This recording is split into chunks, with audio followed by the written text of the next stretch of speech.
Bonjour à toutes les personnes présentes ou qui nous écouteront en replay et bienvenue donc dans ce nouvel atelier rencontre de quiétude. Donc pour celles qui le savent, tant mieux, mais celles qui ne le savent pas encore, je vais présenter un petit peu ces ateliers qui proposent en fait un espace au féminin pour vous guider avec bienveillance sur le chemin de votre propre leadership personnel. Donc, j'ai créé ces ateliers rencontres pour offrir à toute femme en quête de mieux-être et de mieux vivre une approche holistique afin d'harmoniser son être dans ces 5 dimensions. Donc, ces ateliers sont bien plus qu'un simple rendez-vous. Ils offrent un espace de partage, d'apprentissage, de transformation où l'intelligence collective féminine est au cœur de nos rencontres.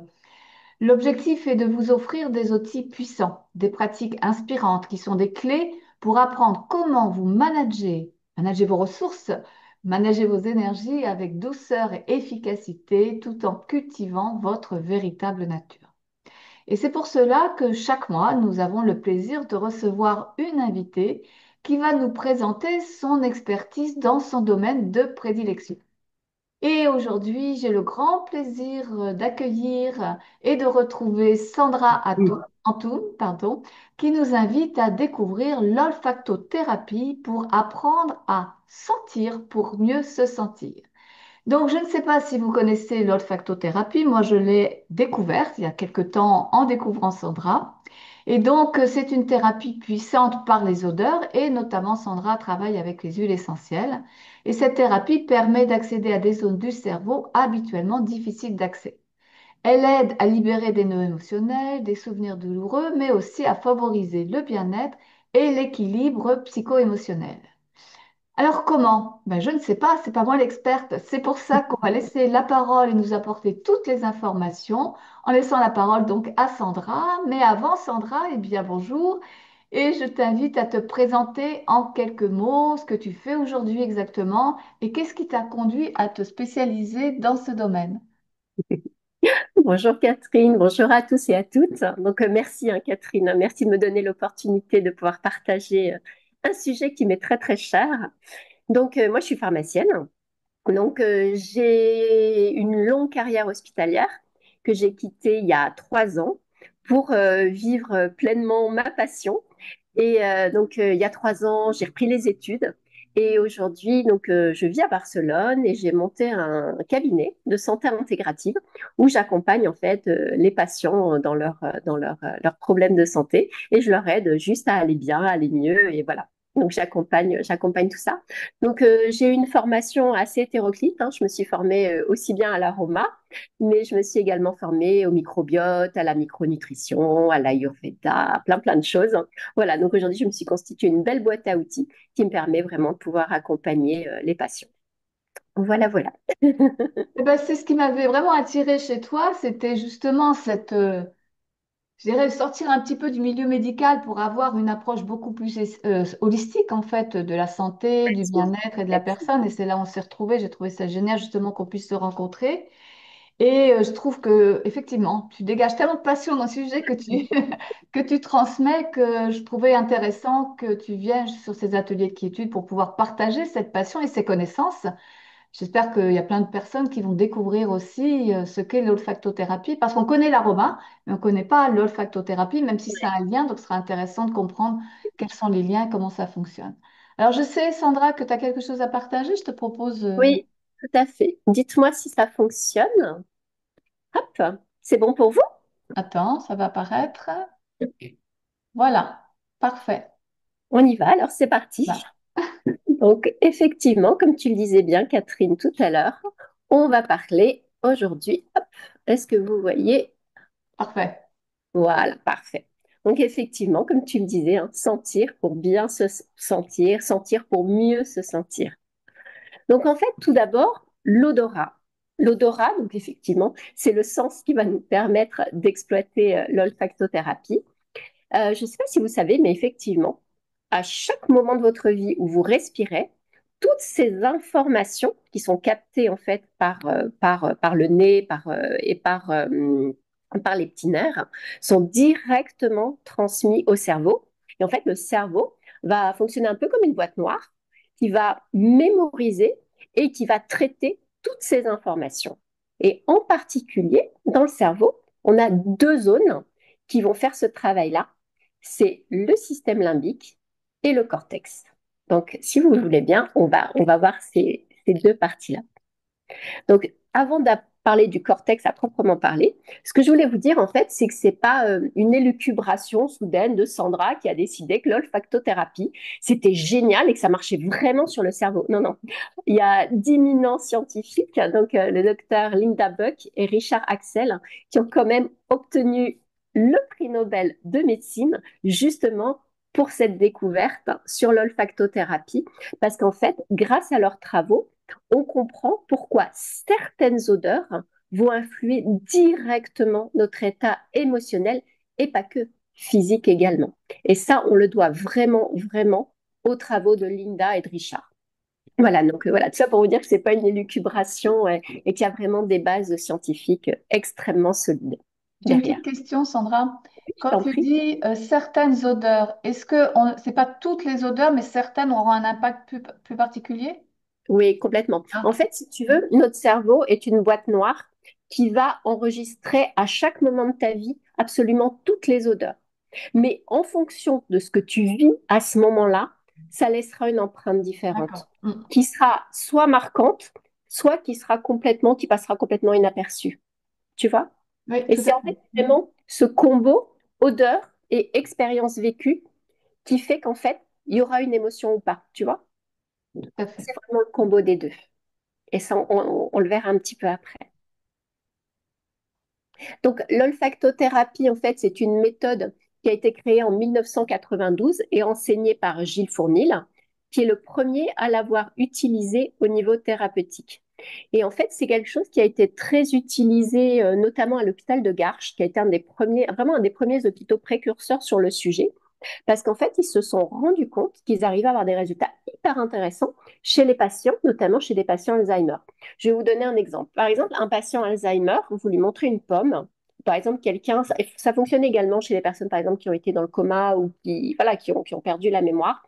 On va leur montrer une pomme, ils vont regarder, ils ne sauront pas vous nommer la pomme. Par contre, dans ces services-là, ils ont travaillé avec des odeurs, et par exemple des odeurs de tarte aux pommes. Et là, par contre, le patient, il va vous dire, oh, mais je me rappelle de la tarte aux pommes de ma grand-mère. Et là, en fait, il va accéder à une zone du cerveau tout à fait différente et il va vous raconter. Il va vous dire de quelle couleur était la nappe de sa grand-mère. Il va vous donner plein, plein, plein de détails.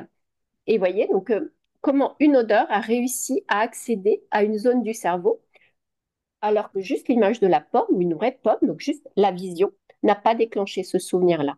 Voilà un petit peu les débuts de l'olfactothérapie en France, et je vous disais notamment l'hôpital de Garches qui était précurseur. Donc là, aujourd'hui, on va principalement parler dans ce topo des effets sur la santé psycho-émotionnelle. Mais il faut bien savoir que l'olfactothérapie, on peut l'utiliser également pour le physique et notamment la réduction de certaines douleurs ou la stimulation du système immunitaire ou même encore l'amélioration du sommeil. Et par exemple, par rapport à la douleur, c'était quelque chose, ça fait partie des travaux que j'avais fait dans ma vie d'avant quand j'étais hospitalière. On a monté avec l'équipe un des premiers projets français, notamment en dialyse, sur l'olfactothérapie. Et en fait, en dialyse, les patients ont des ponctions qui sont douloureuses. Et en fait, on travaillait avec l'huile essentielle de lavande ou l'huile essentielle d'orange et on a arrivé à faire baisser la douleur. Alors vous allez me dire, c'est pas extraordinaire, mais d'un point 2, un point et demi sur une échelle de 10. Donc, par exemple, quelqu'un qui a mal, par exemple, à 7, on va réussir à le faire descendre, par exemple, à 5 et demi. Donc, c'était déjà des résultats qui étaient très, très encourageants et qui sont complètement euh, synergiques et qui peuvent tout à fait s'associer à d'autres formes de thérapie. Et Mhm. c'est pour ça que j'insiste vraiment là-dessus. C'est pour ça qu'aujourd'hui, c'est devenu mon ikigai, la santé intégrative. C'est qu'effectivement, en fait, bien sûr que on a besoin des deux. On a besoin de la médecine conventionnelle parce que elle sauve des vies tous les jours et je pense qu'on a pu approuver son efficacité. Mais parfois, elle peut être limitante. Elle peut découper l'individu en organes au lieu de le prendre dans sa globalité. Elle a parfois tendance à manquer un peu d'ouverture, manquer aussi un peu d'un aspect préventif. Et c'est pour ça que être ouvert à d'autres façons de prendre en charge les gens, c'est toujours un plus. Et c'est vrai que dans ce cadre-là, l'olfactothérapie, elle est juste parfaite. Passionnant. Donc, du coup, les huiles essentielles au service de l'olfactothérapie. Donc, du coup, l'avantage, c'est que les praticiens vont pouvoir sélectionner les huiles essentielles en fonction de ce qu'ils vont vouloir prendre en charge chez le patient. Ça peut être du stress, ça peut être de l'anxiété, ça peut être de la dépression, ça peut être aussi une prévention de burn-out, en venant stimuler de façon précise le cerveau. Du coup, en fait, l'avantage, c'est qu'on va vraiment pouvoir faire une prise en charge sur mesure. Après, ce qu'il faut savoir également, quand vous voyez une huile essentielle, en réalité, à l'intérieur d'une seule huile essentielle, vous avez grosso modo une petite centaine de molécules. Une petite centaine de molécules qui appartiennent à des familles différentes. Et du coup, vous allez voir pourquoi je vous dis ça dans la slide juste après. Donc là, je vous ai mis pour un rappel très très bref les différentes régions du cerveau avec le cortex, notre matière grise, notre système limbique qui gère l'émotionnel et le bulbe reptilien qui lui nous vient de nos ancêtres et qui lui par contre est très primaire, très archaïque. Là, c'est j'ai faim, j'ai soif, voilà. Et du coup, pour le cortex et le système limbique, on verra juste après. Mais je vous montre cette image-là pour vous expliquer que, comme je vous disais, à l'intérieur d'une huile essentielle, vous avez une centaine de molécules qui appartiennent à plein de familles différentes. Donc, vous voyez là sur cette image, vous avez plein de familles comme les monoterpénols, les phénols, les esters. Je suis désolée, c'est un peu barbare, c'est de la chimie. Mais vous voyez, en fait, chaque famille va agir sur une zone différente du cerveau. Vous voyez, par exemple, les esters vont être plus au niveau du système limbique, mais un petit peu également sur le cortex. Là où les phénols, ça va être plus au niveau du bulbe. Les oxydes, là, on est très clairement dans le cortex, etc., etc. Et en fait, chaque huile essentielle contient une multitude de molécules qui appartiennent à des familles différentes, mais à des concentrations plus ou moins. Par exemple, vous allez avoir des huiles essentielles qui vont être hyper riches en ester, d'autres qui vont être hyper riches en oxyde, d'autres hyper riches en phénol. Et après, si vous voulez, en connaissant la formule, on va pouvoir venir cibler telle ou telle zone du cerveau. Et c'est pour ça que c'est vraiment intéressant et c'est pour ça qu'on peut vraiment personnaliser. Donc, juste pour que ce soit clair, je vais dire quelques mots sur le cortex et ensuite quelques mots sur le système limbique. Le cortex, en fait, c'est le siège de votre conscience. C'est ce qui fait que là, c'est grâce à votre cortex grâce à mon cortex, je peux vous parler, grâce à votre cortex, vous m'écoutez, vous analysez ce que je dis, éventuellement, vous dites, oh là là, elle est trop rapide, oh là là, c'est quoi ce jargon, c'est quoi, ou alors au contraire, tiens, c'est intéressant, voilà, tout ça, c'est votre cortex. Et notre cortex, il est juste primordial parce que c'est lui qui va contrôler les fonctions comme notre pensée, notre mémoire. C'est lui qui va nous permettre de prendre des décisions, c'est A ou c'est B. Mais il a également un rôle dans nos émotions. C'est grâce à lui qu'on va pouvoir en permanence voir, percevoir, analyser tout ce qui se passe autour de nous, mais également comprendre toutes ces informations et réagir de façon réfléchie normalement. Il nous permet également, et là j'insiste, tout à l'heure je vous parlais des émotions, en fait, le cortex ne va pas vous faire ressentir les émotions, mais par contre, il va vous permettre de mettre des mots dessus. C'est lui qui va vous permettre de dire, ah, tiens, là je ressens de la peur, tiens, là je suis en colère. Et du coup, il vous permettre non seulement de nommer cette émotion, mais également de la comprendre et éventuellement de la maîtriser. On parle souvent, par exemple, pour la peur du fight and fly, c'est exactement ça. C'est une fois que votre cortex a analysé, il décide de la conduite à tenir. Donc tout ça, c'est le cortex. Mais vous doutez bien qu'il ne travaille pas tout seul dans son coin et que les émotions, elles travaillent en fait en interconnexion avec le système limbique. Donc maintenant, si on voit les huiles essentielles qui agissent sur notre cortex, donc sur notre nous très, très rationnel, je vous ai mis comme exemple, par exemple, une huile essentielle que j'aime bien, le romarin 1,8-cinéole. Donc j'insiste sur le romarin 1,8-cinéole, c'est-à-dire que si vous allez en boutique et que vous achetez un romarin autre chose, par exemple un romarin camphre, il n'aura pas cet effet-là. Il faut vraiment que sur le flacon, il soit noté romarin 1,8-cinéole. Et par exemple, cette huile essentielle-là a des propriétés extraordinaires sur la mémoire. Donc, par exemple, quelqu'un qui est en pleine révision avant un examen, avant un concours, ou qui a repris une formation et qui veut stimuler sa mémoire, mais ça va être hyper intéressant de lui faire respirer un petit peu de romarin 1,8-cinéole. En revanche, vigilance, voire contre-indication chez les patients asthmatiques ou allergiques à cause du 1,8-cinéole. Autre huile essentielle qui est géniale aussi, le laurier noble. Le laurier noble, il est top parce que lui, il vous donne un boost de confiance en vous. Après, vous avez juste envie d'aller décrocher la lune et vous vous sentez capable de le faire. Donc ça, c'est vraiment une super huile essentielle. Vigilance également chez les patients asthmatiques ou allergiques, toujours en raison du 1,8-cinéole. Donc vraiment, c'est des huiles essentielles très, très intéressantes pour ça. Ensuite, donc ça c'est mon chouchou. Donc l'huile essentielle de bergamote, c'est l'huile essentielle de la bonne humeur. Alors là, je vous mets au défi d'avoir un flacon d'huile essentielle de bergamote, de l'ouvrir, de la sentir et de ne pas sourire. Elle est extraordinaire. Donc non seulement elle vous redonne le smile, mais en plus si vous êtes un peu agité, si quelqu'un est un peu angoissé, déprimé, quelqu'un qui en proie à un stress important, l'émotivité, l'épuisement nerveux. Vraiment, c'est une des huiles essentielles que j'aime bien utiliser en prévention du burn-out. Pour la déprime saisonnière, bon là, en ce moment, on a le soleil, donc ça va, mais c'est vrai que novembre, décembre, janvier, quand il fait tristoun, ben voilà, c'est une huile essentielle qui va vraiment vous redonner la pêche. Un peu comme pour ceux qui aiment bien les fleurs de bac, on peut faire l'analogie avec Gorsan. C'est vrai, c'est tout à fait ça, l'ajonc, mais également le manque de confiance en soi. Vous vous rappelez, juste avant, je vous ai parlé du laurier noble.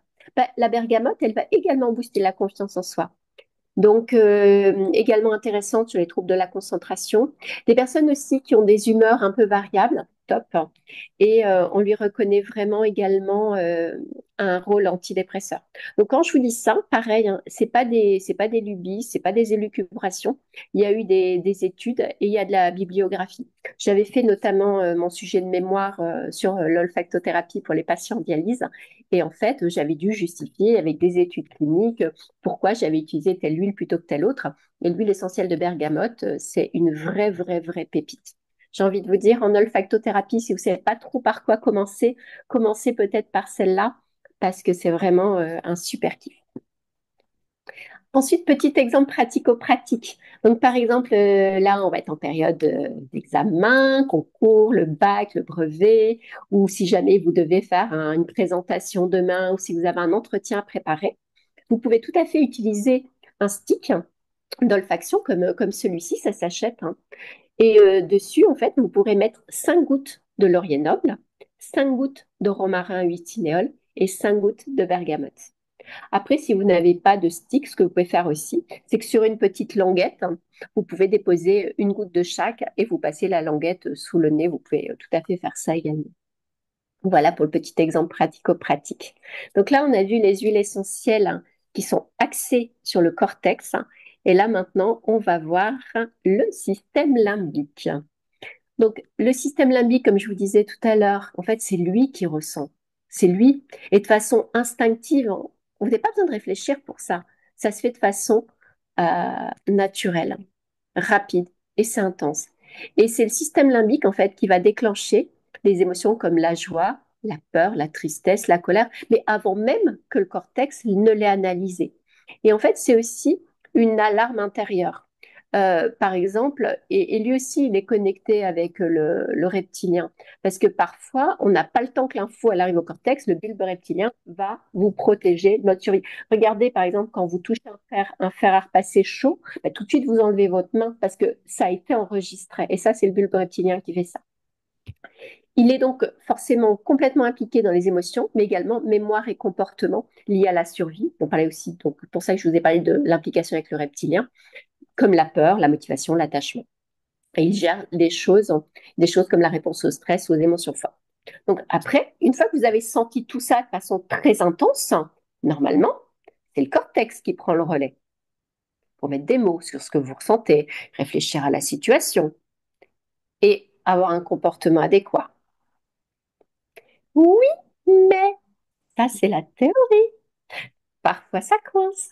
Du coup, j'ai appelé ça quand le cortex fait grève. Parce qu'en fait, tout ce que je vous ai dit avant, c'est dans le meilleur des mondes, hein. Parce qu'on est programmé pour avoir conscience de nos émotions.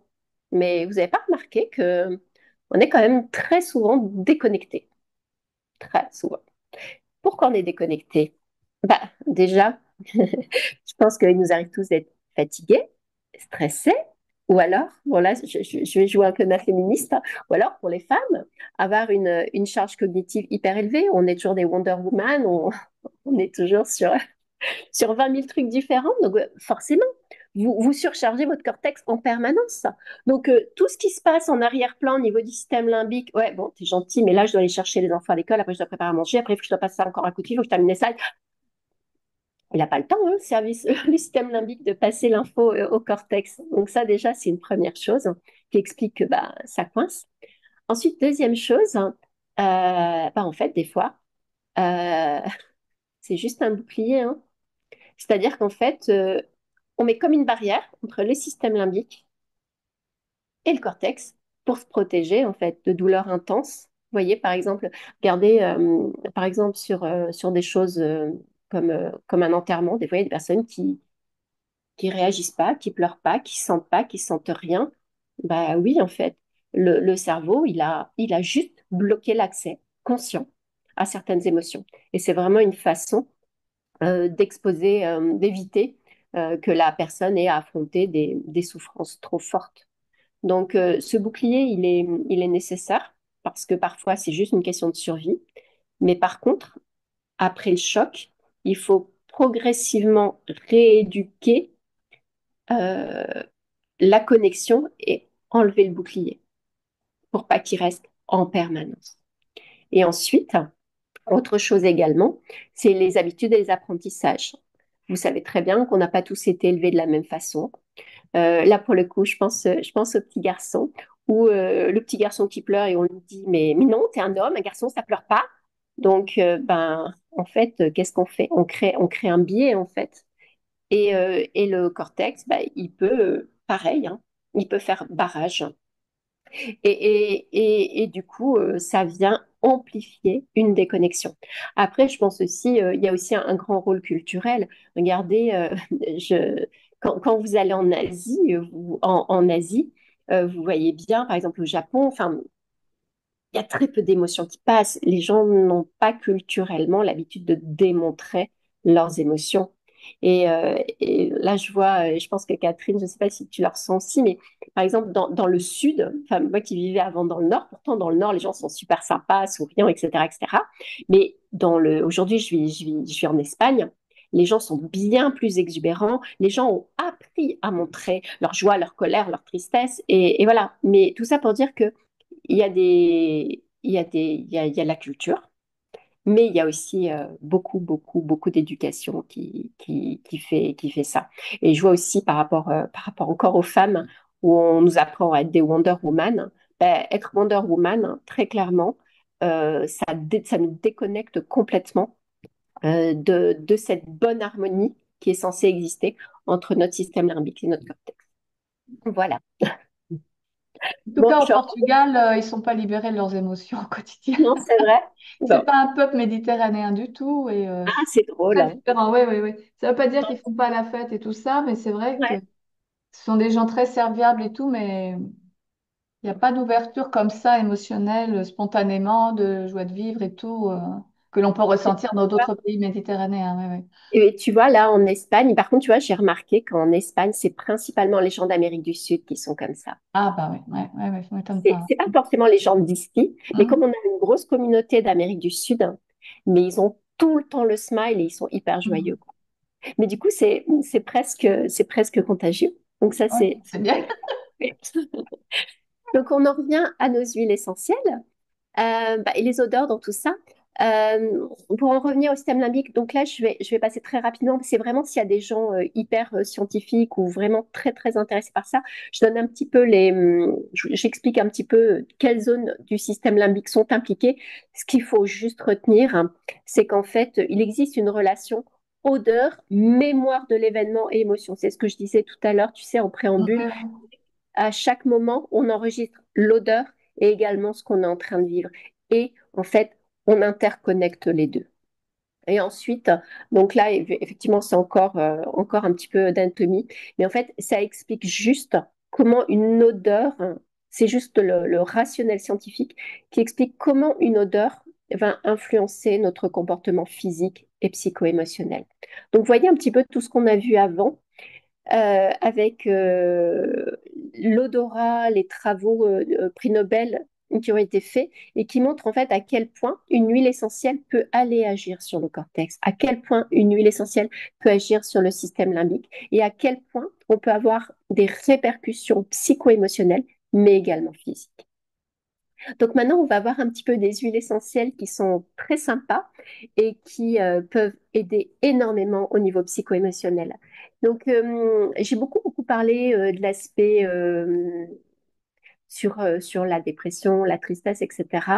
Mais il faut également avoir conscience qu'il y a des huiles essentielles qui permettent de faire un travail encore plus profond, notamment chez des personnes qui ont des blessures conscientes et inconscientes et qui sont entre guillemets, et on pourrait même travailler notamment sur du transgénérationnel en olfactothérapie. Voilà, donc ça je tenais à le préciser parce que ça explique vraiment que c'est un travail qui peut aussi bien convenir à, voilà, j'ai besoin d'un boost de concentration ou alors je me sens complètement anxieuse ou je me sens un peu tristoune, mais ça peut aller beaucoup plus loin jusqu'à participer à la guérison de troubles très très profonds dont on n'a pas forcément conscience. De toute façon, pour accéder à l'inconscient, aujourd'hui, on a l'hypnose ou l'olfactothérapie. On n'a pas beaucoup d'autres solutions. Voilà, donc je referme ma parenthèse et je vais vous parler de l'huile essentielle de camomille romaine. Donc, c'est l'huile essentielle anxiolytique numéro 1. Quelqu'un est en train de faire une énorme crise d'angoisse, une crise de panique, c'est la numéro 1. Elle est vraiment redoutablement efficace. Ensuite, au niveau plus par rapport aux blessures, c'est vraiment euh, les personnes qui doivent lâcher prise par rapport à quelque chose de leur passé et qui ont besoin de cicatriser pour pouvoir permettre de passer à autre chose. Et c'est pour ça que ce sera intéressant de l'associer, par exemple, avec du néroli, de la lavande vraie ou de l'hélicryse. Justement l'huile essentielle d'hélicryse.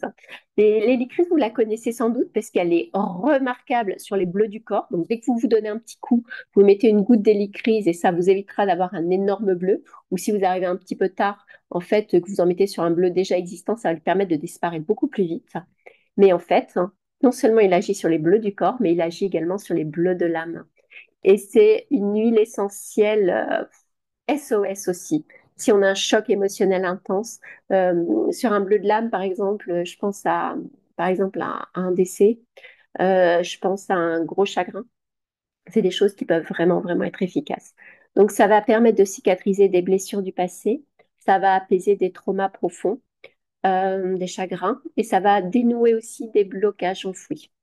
Et en plus, elle va nous donner cette petite niaque et cette volonté de surmonter les épreuves. Donc, c'est vraiment une huile essentielle capitale.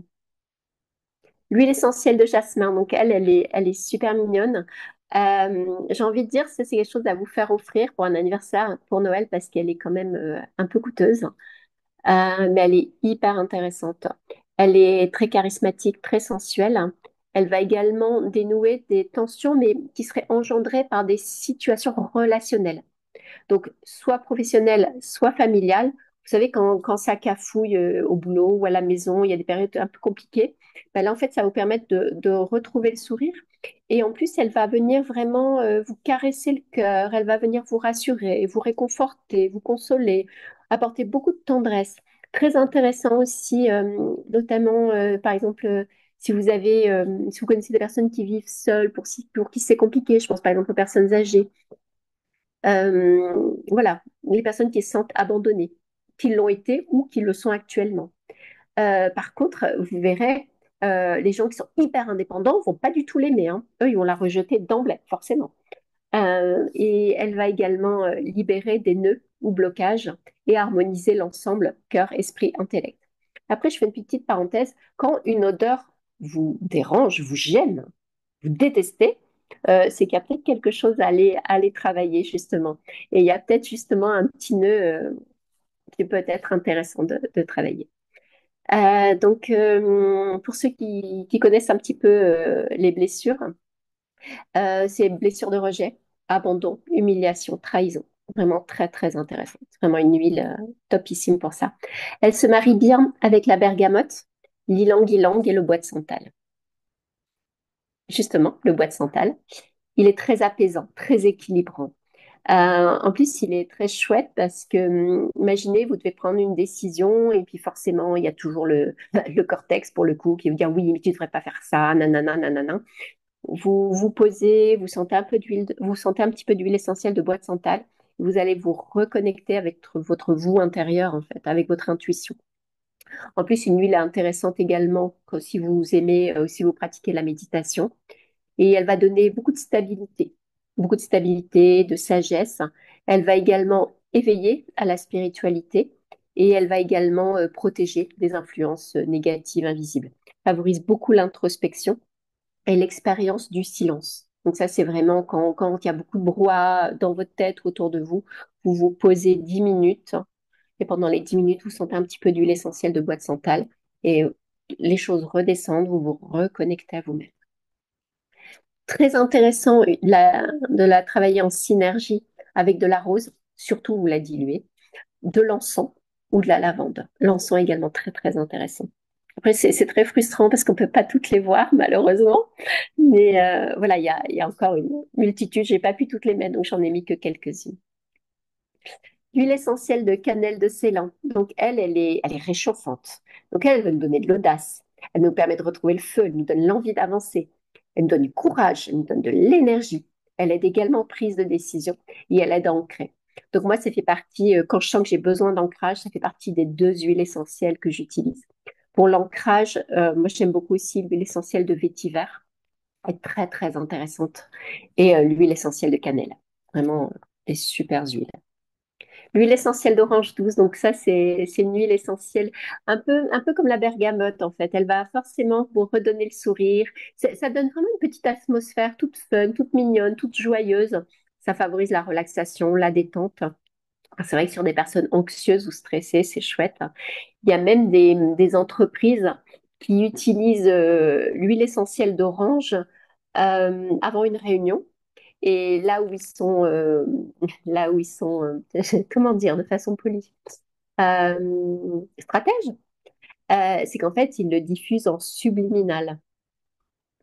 D'ailleurs, je ne sais pas si vous saviez, mais bon, ça reste entre nous. Par exemple, il y a certaines boutiques comme Obad, pour ne pas les citer, en fait, ils diffusent des huiles essentielles, mais de façon subliminale. C'est-à-dire qu'en fait, votre sens ne le détecte pas, mais l'odeur arrive quand même au système limbique et est quand même traitée par le système limbique. C'est une dose infinitésimale, mais on transmet l'information.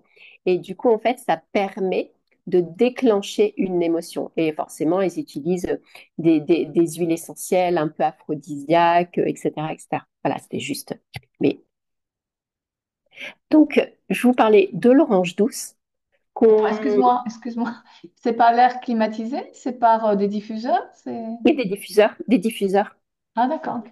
C'est D'accord. des techniques de marketing Oui, émotionnel. marketing émotionnel, je connais qu'il y en a beaucoup. Mm.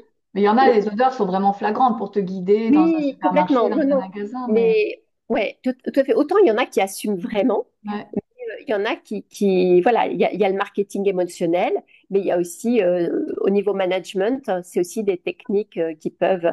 Après, l'influence. regardez par exemple, vous avez un dîner où vous savez, dîner familial, où vous savez qu'il y a de fortes chances qu'il y ait des tensions. Vous pouvez tout à fait mettre un petit peu d'huile essentielle d'orange douce, soit vous en mettez à peine, soit vous en mettez un peu plus, mais rien que ça peut alléger certains repas de famille. C'est bien ça. Voilà, voilà. Sinon, petit distinguo entre l'orange douce et la bergamote. L'orange douce va être plus calmante. Euh, la bergamote aussi, mais par contre, sur quelqu'un qui doit se concentrer, la bergamote sera plus utile euh, dans la mesure où elle est neurorégulatrice. C'est-à-dire qu'en fait, quelqu'un qui est down, ça va le remonter, et quelqu'un qui est trop haut, voilà, la caméra est là, quelqu'un qui est trop haut, ça va vraiment le moduler, le réguler. Alors que l'orange douce, en fait, va plutôt faire ce mouvement-là, vous voyez.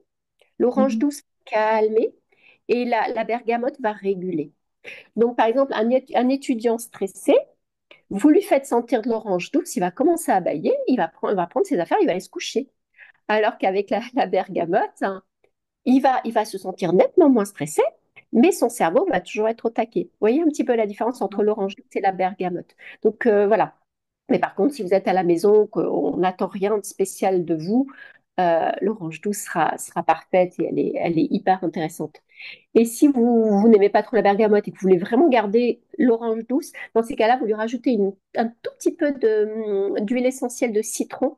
Et là, vous aurez à nouveau un côté un peu pepsant. Et du coup, ça compensera le côté un peu trop sédatif de l'orange douce. D'accord.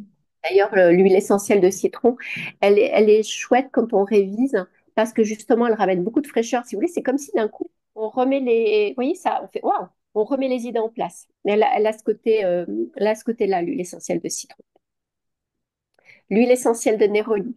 Donc là, l'huile essentielle de Néroli, c'est vraiment une pépite, hein. C'est l'huile essentielle qui est extraite de la fleur d'oranger. Donc vous voyez, autant l'orange, j'ai envie de dire, on travaille presque en superficie, c'est-à-dire on se sent plus calme, on est plus détendu, on a le smile. L'huile essentielle de Néroli va aller chercher beaucoup plus loin. Elle va aller chercher vraiment au niveau du cœur.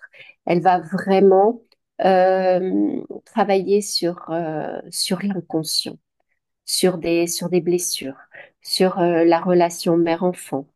On va fonctionner également sur l'anxiété et l'angoisse, mais à un niveau beaucoup plus subtil. C'est vraiment quand on veut travailler un niveau subtil. On va vraiment aller chercher, vous savez, un peu comme quand on fait un travail en fleur de bac. L'huile essentielle de Néroli, ça va être ça. Ça va vraiment aller chercher en profondeur, en subtilité, une régulation très, très, très fine, très très fine. Donc non seulement dans tout ce qui est effectivement surmenage, stress, etc., mais également toutes les personnes qui ont une blessure. Toutes les personnes qui ont une blessure dans leur vie, c'est vraiment intéressant de faire un travail avec l'huile essentielle de Néroli. Parce que l'huile essentielle de Néroli a vraiment cette capacité de cicatriser les blessures du cœur et ensuite elle permet de s'ouvrir à autre chose, s'ouvrir à une nouvelle page de notre vie, à de nouvelles expériences, à de nouvelles relations. Et le néroli se marie merveilleusement bien avec l'orange douce, la bergamote. Et j'adore aussi le petit grain bigarade. Et je trouve que quand vous faites un travail, huile essentielle de néroli, petit grain bigarade, en fait, c'est extrait de la feuille d'oranger. Et ensuite orange. Donc vous imaginez, on est sur le même arbre. Trois huiles essentielles juste avec le même arbre. Ah Le ouais. fruit, les feuilles, la fleur. Et là, vous faites un travail, mais hyper complet. Par contre, après, mais ça, si vous voulez plus de questions, vous pourrez me contacter, je vous répondrai. Par contre, au niveau des quantités dans la préparation, on n'est pas du tout les mêmes quantités. D'un côté, avec le néroli, on est subtil. On le met presque à l'état de trace. On veut juste donner une information. Voilà pour l'huile essentielle de néroli, qui est vraiment une huile essentielle qui est vraiment une pépite. Ensuite, une autre pépite également, l'huile essentielle de rose, qui, comme le néroli, hein, fait également partie des huiles essentielles qui visent le cœur. Mais là, on est plus dans les relations, dans l'affect, les chagrins d'amour notamment. C'est vraiment une des huiles essentielles les plus adaptées. Et j'irais même jusqu'à dire les blessures d'amour, mais deuxième partie de vie. Vous voyez, on va pas donner de l'huile essentielle de rose à une jeune femme ou une jeune adolescente. Ça sera pas pertinent, ce sera pas vraiment efficace. On lui fera plutôt quelque chose avec du néroli ou du benjoin. Ce sera beaucoup plus adapté. Là, par contre, après la quarantaine, l'huile essentielle de rose, elle a vraiment toute sa place. Et en plus, elle apaisera aussi toute cette l'aigreur aussi, l'aigreur, la tristesse, l'irritabilité. Elle fait également partie des huiles essentielles SOS, donc les chocs, les deuils, dès qu'on touche à l'affect en fait, à l'affect et en particulier les chagrins d'amour. Donc ça apaise et libère des chagrins d'amour et ça prépare à aimer de nouveau. Donc je pense par exemple à quelqu'un qui a par exemple qui a perdu son conjoint. Au bout d'un certain temps, ça peut être un travail, quand elles se sont prêtes, intéressant à faire, parce que ça permettra à son cœur voilà, de laisser à la vie une chance voilà, de proposer autre chose. Voilà, donc c'est également une huile essentielle qui est très, très harmonisante. Voilà, donc je suis désolée, c'est vrai que on a envie d'en donner encore et encore et encore et encore. Donc et voilà, je vous ai passé en revue un petit peu les huiles essentielles les plus importantes. Mais voilà, c'est pas exhaustif et il en existe plein, plein, plein, plein, plein, plein, plein, plein d'autres. J'ai une Donc petite question juste. oui, Euh, le patchouli, on met dans la même catégorie que le bois de santal, l'encens et tout ça? je mettrai plus avec l'ilang-ilang. Ah, Tu vois, d'accord. je mettrai plus avec l'ilang-ilang. Ce sera plus, tu vois, pour un travail sur la femme, sur la féminité. D'accord. Ah, ok. Tu vois, je mettrai D'accord. plus à ce niveau-là. Mais voilà, si jamais ça intéresse, c'est quelque chose qu'on pourrait refaire, hein, continuer de voir plein d'autres huiles essentielles et continuer, hein. Ah, bah, Voilà. avec plaisir, hein, t'es la bienvenue. Et je suis sûre que Donc, tout le monde dira la même chose. donc, en pratique, comment ça fonctionne? Donc, je vous ai montré tout à l'heure le petit stick qui est hyper pratique dans la mesure où bah, on peut le mettre, on peut l'avoir sur soi. Par exemple, quelqu'un qui peut être stressé au boulot, qui doit faire un topo au boulot, c'est vraiment hyper pratique. Moi, je sais que quand mes filles passaient leurs examens, leurs concours, etc., elles avaient leur stick dans la trousse. Et sinon, quand on est à la maison, alors ça, c'est le kiff absolu. C'est le kiff absolu parce que là, vous pouvez vraiment faire un travail de fond. Ce que j'aime avec les lunettes d'olfaction, c'est que ça me permet vraiment moi, je le fais systématiquement avec ma cohérence cardiaque. Ça me permet de fermer les yeux ou également quand je médite. Ça me permet vraiment de pas. Sinon, vous devez penser à tenir un stick. Vous voyez ce que je veux dire? Vous devez penser à tenir un stick, vous devez penser à tenir un flacon. Alors que quand vous avez les lunettes, hein, ben en fait, vous avez juste l'odeur et vous pouvez complètement lâcher prise. Donc, concrètement, comment on fait? Euh, Si par exemple, ça peut être vraiment à la demande, vous êtes hyper stressé, vous avez eu un choc à la demande, vous sentez, donc soit avec les lunettes, soit directement, vous sentez le flacon, par exemple l'hélicrise. Euh, Par exemple, quelqu'un qui a subi un choc, ben, vous pouvez voir, vous savez, un peu comme avec le rescue en fleur de bac, la personne qui se rescue toutes les 5 minutes, enfin voilà. Et là, c'est exactement la même chose. Ou alors, s'il y a un travail plus profond à faire, au moins une fois par jour. Mais si on peut faire 2 fois ou 3 fois, c'est pas mal. Moi, j'aime bien voir sur la table de nuit, quand je fais un travail de fond. Comme ça, c'est la première chose que je fais le matin, c'est la dernière chose que je fais. Et dans la journée, si je pense ou quand je rentre, je peux le faire également. Moi, j'aime beaucoup, beaucoup le faire pendant une cohérence cardiaque ou pendant une méditation. Ah, il manque un thé au passage. Ou bien un moment calme. Vous rentrez à la maison, vous êtes tout seul, vous êtes calme. Vous pouvez éventuellement mettre un peu de musique, et puis, ou pas d'ailleurs. Et il y a juste à profiter, en fait. Voilà. Voilà un petit peu en pratique comment on peut faire rentrer l'olfactothérapie dans nos vies. C'est génial parce qu'on voit que justement notre bien-être est à portée de main en fait. On a aujourd'hui des clés qui sont extraordinaires et d'une simplicité. Alors bien sûr Complètement. qu'il faut aller à la connaissance et c'est pour ça que ces ateliers ont lieu pour pouvoir partager, que chacune puisse justement découvrir hein, des nouvelles possibilités d'utiliser des outils, des techniques, des approches toujours naturelles, saines et holistiques. Mais Complètement. voilà, on s'aperçoit que c'est à portée de main et qu'il suffit simplement de se donner les moyens, de s'acheter une huile essentielle et tout. Et puis, moi, depuis la dernière fois, hein, j'utilise des petits sticks. C'est Ouais, chouette. pour préparer mes petites combinaisons. Et Ah, c'est c'est quand je chouette. médite, je fais ça. Et donc, c'est vrai qu'il faut que j'achète, mais elles n'y sont pas sur Aromazone. Je suis un peu plus. Elles sont pas sur Aromazone, donc je vais les acheter sur un laboratoire particulier. J'attends de rentrer en France. Mais voilà, j'ai suivi déjà tes conseils. Ah, c'est chouette. Mais c'est vrai qu'aujourd'hui, enfin, je pourrais plus m'en passer. Ouais. Et par exemple, je sais que par exemple, il y a des journées qui sont hyper speed, etc. Je rentre, par exemple, je sais que j'ai besoin du vétiver, j'ai besoin de m'ancrer parce que j'ai eu une journée rock'n'roll et j'ai juste besoin de. Mhm. Et pour ça, par exemple, le vétiver fonctionne très très bien. Ou si par contre je suis un peu énervée et que voilà. Donc déjà, comme on disait tout à l'heure, hein, on connecte le cortex occipital. Pourquoi je suis énervée? On analyse, on regarde. Enfin voilà. Et ça, c'est hyper important aussi. Et c'est vrai que tout ce travail-là permet aussi petit à petit bah, de se reconnecter. Parce que on a tendance à tous avoir des vies où on vit à 100 à l'heure. On a tendance à être complètement déconnecté avec nous-mêmes. Et l'olfactothérapie est un des outils qui nous permet de nous reconnecter, en fait. Alors, je vois que tu as laissé toutes tes coordonnées. De toute façon, elles seront Oui, sous la vidéo, hein, dans le replay. parfait. Et Donc, puis les surtout, personnes pourront prendre contact avec pas toi. hésiter. Si vous avez des questions sur les huiles essentielles, Mm. ce sera avec plaisir. Voilà. Oui, parce que tu es une science, hein. Je veux dire, tu as une source de connaissances et tout ça. Je trouve ça passionnant et vraiment, j'ai plaisir à ce que tu sois là et de pouvoir le partager parce que Merci. voilà, tu es une personne de valeur, avec un grand cœur, une grande passion et un savoir. Donc, le tout relié, c'est passionnant. Oui, c'est adorable. Merci. Merci, merci.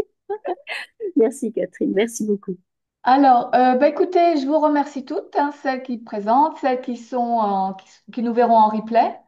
Merci d'avoir participé ou d'écouter justement cet atelier, ce nouvel atelier. Vous pouvez vous abonner à la chaîne YouTube pour aussi être informé des nouveaux ateliers, des prochains ateliers. Et puis, vous retrouverez tous les coordonnées de Sandra justement sous la vidéo. Et je vous dis à bientôt. Une fois par mois, on se retrouve sur ces ateliers rencontres de quiétude. Merci Sandra. Merci, à bientôt. À bientôt.